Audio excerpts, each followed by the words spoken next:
Alors il y a la fête, il y a la victoire, mais il y a eu malheureusement aussi plusieurs incidents, notamment à Paris. Et notamment sur les Champs-Élysées où quelques débordements ont été signalés. Les policiers et gendarmes ont dû faire usage de canons à eau à plusieurs reprises. Plus de 426 personnes ont été interpellées sur tout le territoire. Bonjour Emma Chala, on vous retrouve avec Juline Garnier. Vous êtes donc sur l'avenue des Champs-Élysées. Les Champs qui désormais pensent leur plaie et qui vont accueillir tout à l'heure cette grande parade pour fêter les joueurs du PSG.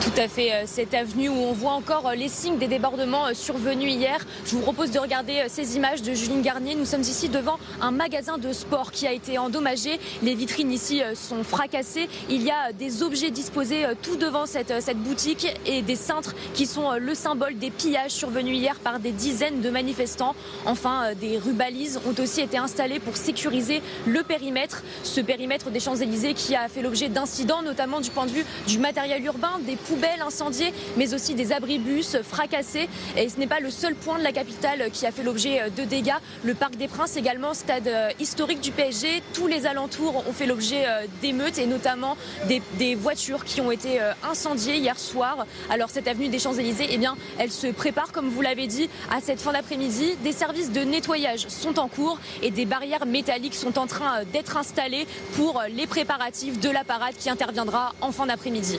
Merci beaucoup Emma Chala avec Juline Garnier. Et cette parade, vous pourrez la suivre en direct sur TF1 et sur LCI.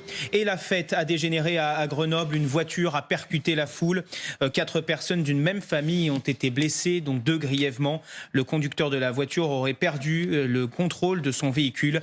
L'automobiliste circulait à vive allure. Marie Belot du service police-justice est avec nous en plateau après une courte nuit. Marie, vous commencez à avoir de nouvelles informations. Alors on va même plus loin en effet parce qu'on parle de 2 morts, notamment un jeune garçon à Dax.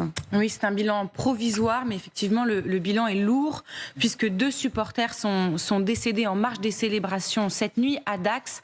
Un drame d'abord avec un jeune homme de 17 ans décédé après avoir été poignardé à la poitrine lors d'un rassemblement dans le cadre de cette finale, et une jeune femme de 20 ans circulant à scooter décédée à Paris dans le 15e arrondissement après avoir été percutée par un véhicule de supporters. Il y a également 192 supporters qui ont été blessés dans la nuit. Ce bilan est provisoire. Pour ce qui est des interpellations, 426 personnes interpellées pour l'instant, dont 417 à Paris, et 216 personnes sont actuellement en garde à vue. Vous avez évoqué l'accident de Grenoble. C'est vrai que c'est ce qui remonte beaucoup ce matin. Ce sont des accidents de la route avec des personnes au volant, roulant à toute vitesse et faisant des manœuvres dangereuses. Il y a plusieurs vidéos qui circulent sur les réseaux sociaux de personnes qui ont été renversées. Donc on comprend pourquoi il y a autant de blessés ce matin. Et il y a également toutes les dégradations. On nous parle de 148 incendies, dont 46 véhicules